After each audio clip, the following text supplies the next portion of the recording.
Você que é da área de saúde está envolvido com o processo de acreditação, principalmente com o novo manual de 2026, está com dúvida, quer fazer uma boa auditoria, quer ter uma boa evidência, não sabe como que o avaliador vai te perguntar? Aqui é o canal certo. Eu sou o Célio Liz, trabalho com gestão da qualidade há mais de 40 anos, pessoal.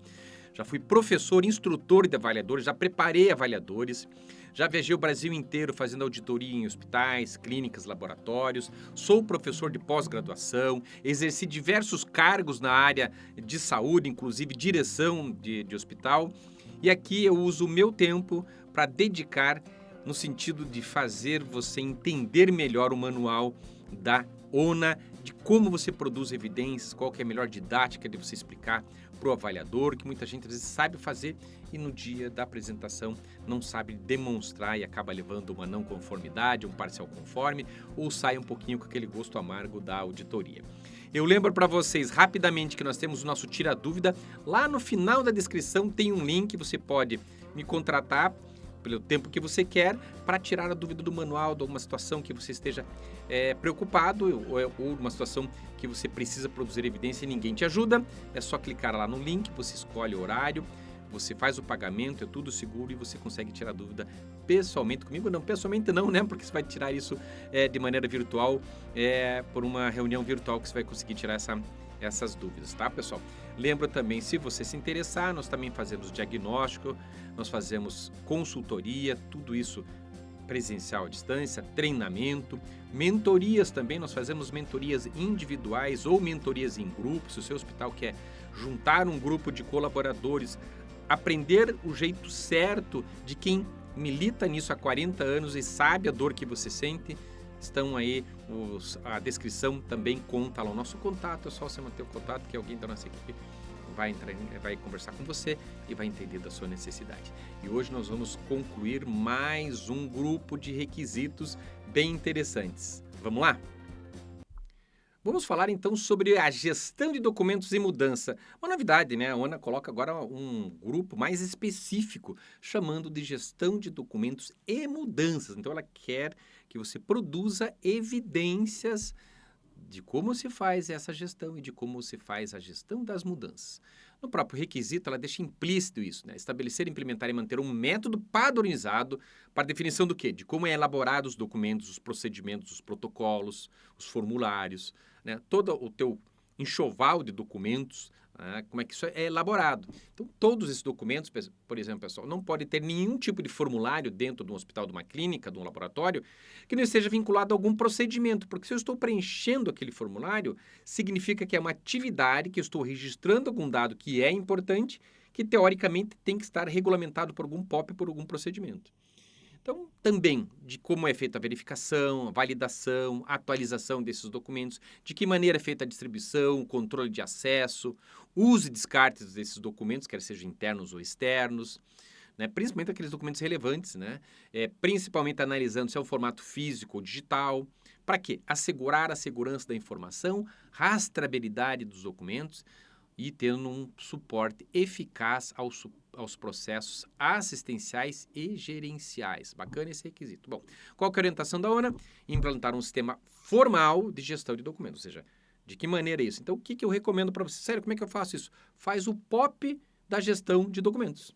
E lá você vai dizer, vai fazer a BNT dos teus documentos. Qual que é o espaçamento, qual que é a margem, o tipo de letra, quais são os títulos obrigatórios, quais são os títulos facultativos, o que tem que ter no procedimento operacional, o que tem no procedimento administrativo, o que tem que ter no protocolo clínico, quais são as obrigações, isso nós já verificamos em outros vídeos, né? No caso do protocolo clínico, só relembrando o que nós já vimos em outros vídeos, as evidências científicas, as referências bibliográficas, principalmente nos protocolos clínicos, nos protocolos assistenciais facultativos, eu já expliquei isso, é só para vocês procurarem nos vídeos anteriores. Então, ou seja, são os critérios que você vai fazer essa gestão. De que maneira é feita a revisão? Então, o pessoal às vezes me pergunta, Célio, o auditor me cobrou que eu tenho que fazer revisão a cada 2 anos. Não tem lugar nenhum escrito que a revisão tem que ser anual, a cada 2 anos, 3 anos. Eu uso, de costume, pessoal, colocar a validade dos meus documentos a cada 3 anos, tá? Porque não há necessidade. A grande maioria não muda os procedimentos, tá? Então você coloca nesse sentido, mas eu sempre coloco um gatilho. Uma vez por ano, alguém da qualidade, alguém do setor dá uma passada naqueles documentos, ou numa auditoria interna, ou dá uma olhadinha e lá na lista mestra, ó, eu já olhei esses documentos, não precisa mudar de versão, continua na versão que ele está. Então, não é assim que a cada 3 anos eu deixo na gaveta esse documento fica para lá. Se eu pego um documento, vou fazer um treinamento e vejo que ele está diferente da prática, eu atualizo esse documento. Tá? Caso contrário, eu sinalizo para o avaliador, através da própria lista mestra, olha, eu verifiquei lá em dezembro do ano passado, eu verifiquei não houve necessidade de mudança. Você coloca essa evidência para que o auditor tenha essa sensação que você está controlando os documentos. Lógico, a ONA quer que cubra todo o ciclo de vida dos documentos, garantindo validação técnica, controle de versões, atualizações, né, principalmente dos documentos regulatórios, controle de acesso, conforme a LGPD. Então, como é que você descarta, por exemplo, uma cópia de um certificado de responsabilidade técnica do teu fornecedor? Entendeu? Então, você não pode simplesmente colocar, né, venceu, você não fez de maneira digital, ele é físico, simplesmente colocar no lixo, né, tem que estar previsto na gestão de documentos como você faz o descarte desses documentos de acordo com a LGPD. Né? Então, imagina, você descarta lá uma responsabilidade técnica, tem dados importantes da empresa e está lá num lixo e alguém pega esses dados. Então, tem que tomar cuidado com isso, por isso que ele fala em descarte seguro. Então, o sistema deve proporcionar o porte, né, deve ser proporcional, melhor falando, ao porte da organização. Né? Quanto mais robusto e quanto melhor a rastreabilidade e a segurança. Quais são as evidências? Norma interna, eu acabei de falar, né? Você vai fazer um POP da gestão de documentos. Então, você vai colocar a norma interna desses documentos, os registros de validação, aquilo que eu falei para você, lista mestra, controle de versões, rastreabilidade, em relação a esses documentos internos e externos, o controle de acesso, o perfil de acesso, os registros de distribuição e descarte, como é que você faz a distribuição, o acesso, se é físico, como é que você controla a versão, se é eletrônico, como é que você altera essas coisas, entendeu? Então, de novo, minha sugestão é o fluxo para que você defina como é que funciona isso aqui e os procedimentos. Nós já vamos, então, por nível 2 desse grupo de requisitos que ele fala aqui, monitorar a sistemática estruturada para o quê? Planejar, aprovar, executar, monitorar o quê? Mudanças. Consolidar mudanças organizacionais. Então, veja bem, peraí. Monitorar a sistemática estruturada para planejar, aprovar, executar e monitorar e consolidar mudanças organizacionais, essenciais e operacionais, assegurando o quê? A participação da liderança e das áreas impactadas, gestão de risco, alinhamento com a qualidade e assistência e a continuidade do cuidado e sustentabilidade institucional. Aí deixa eu ler aqui para vocês e aí você já faço a explicação. Adotar uma gestão estruturada de mudanças com avaliação prévia de riscos, participação das lideranças, comunicação clara, capacitação das equipes, monitoramento por indicadores, aplicável tanto na mudança planejada quanto reativas, garantir segurança e continuidade essencial e avaliação de efetividade, que é um resumo que eu coloco para vocês. Basicamente, pessoal, é como que você... Como é que é a gestão estruturada? Como é que eu organizo as mudanças? Ou seja, como é que eu organizo as mudanças que são feitas nas organizações? Bom, eu organizo através do quê? Através de projetos, através de planos de ação, através de ações corretivas, através de ações preventivas. Percebe? Eu tenho uma relação através de atas de reunião, que dependendo dessa ata de reunião eu já coloquei lá tarefas para alguém. E eu vou, essa gestão, esse cuidado do cumprimento de prazo, de que aquele plano de ação seja cumprido naquele prazo, de que aquele plano de ação, verificar se o plano de ação foi efetivo ou não foi efetivo, se ele foi eficaz ou não foi eficaz. Percebe? Então, eu monitoro isso e registro. Então, se o meu formulário for bem estruturado, eu já produzo evidências do quê? Dessa gestão estruturada de mudanças. Então, o formulário em si, preenchendo lá, né, se aquela ação foi eficaz, eu estou fazendo o controle de uma mudança. A gestão estruturada das mudanças é a coleção desses documentos. Então, eu consigo mostrar que está tendo o quê? É o alinhamento da qualidade que eu preciso. Então, basicamente, pessoal, isso aqui está pedindo como que você gerencia isso, como é que você controla os seus procedimentos. Ah, sério, aqui eu não uso procedimento, eu uso aqui o sistema. Ok, como que você controla o sistema? Como que se faz auditoria de sistema? Como é que você mostra para mim, por exemplo, se eu te pedir, nos últimos 2 anos, quantos planos de ação você teve? Desses, quantos foram corretivos? Desses, quantos foram preventivos? Quantos desses foram projetos, por exemplo?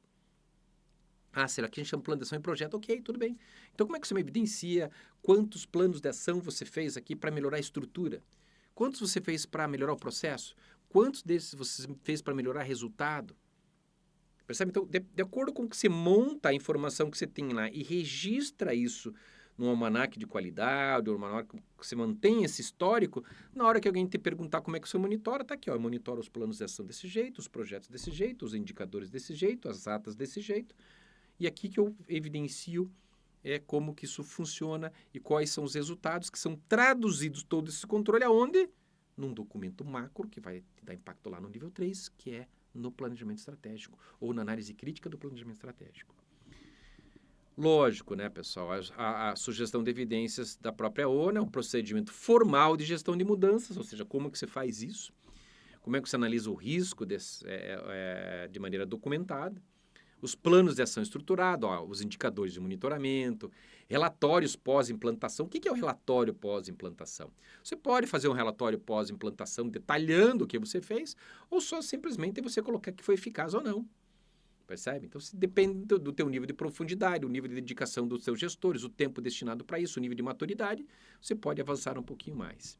E registro de capacitação. Então, a minha sugestão, isso seja traduzido através de procedimentos, de fluxos, de formulários, de indicadores, mas principalmente, nesse caso, o histórico dessas situações e o controle de como estão atuando essas frentes. É muito comum a gente chegar, quando eu fazia bastante auditoria, ou eu quando eu faço auditoria de diagnóstico, ou vou prestar alguma consultoria para os meus clientes, que quando você vai pedindo para o colaborador, ele não tem o histórico desses planos de ação. Então, ele se perde, ele não sabe o que foi feito. Então, às vezes, você pega lá um plano de ação que ele tem a descrição do que ele tem que fazer exatamente de um plano de ação que foi ineficaz no tempo anterior.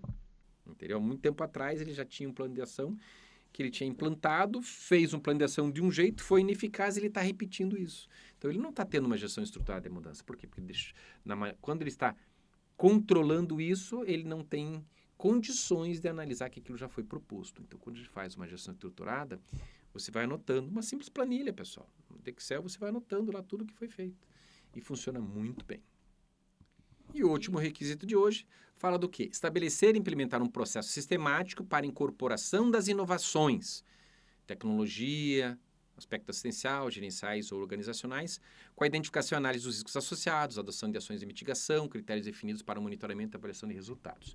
Então, basicamente, se eu voltar para esse requisito aqui, nessa gestão estruturada de mudanças, eu não preciso inventar mais alguma coisa. Nesse próprio POP, nesse procedimento que eu vou estar descrevendo como é que eu controlo esses planos, eu vou colocar a sistemática de como eu faço as implementações das inovações tecnológicas, pessoal. Basicamente é isso.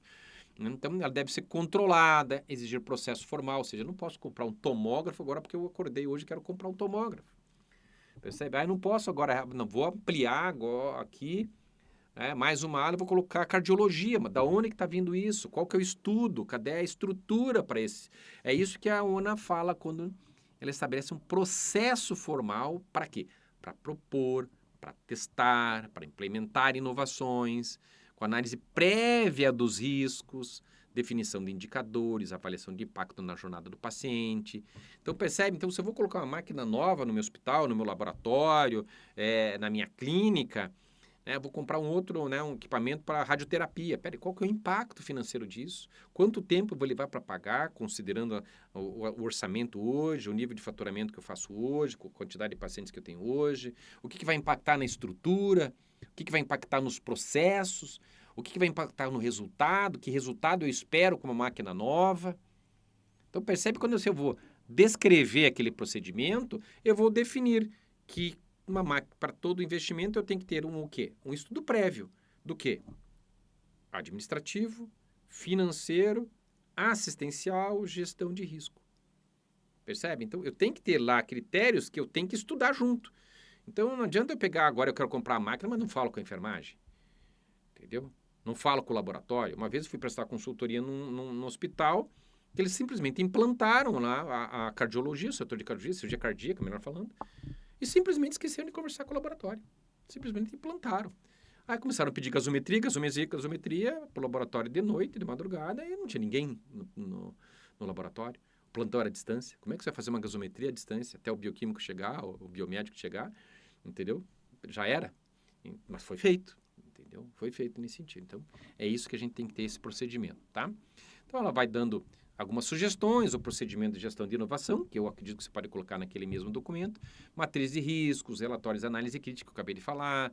Se você tiver comitê de inovação, para mim você pode colocar no comitê de qualidade, o próprio o núcleo de segurança pode propor isso. Eu não acho necessidade, a gente vai criar mais um comitê de inovação, entendeu? É complicado, as pessoas mal conseguem trabalhar e ainda vão criar um comitê de inovação, né? É mais complicado isso.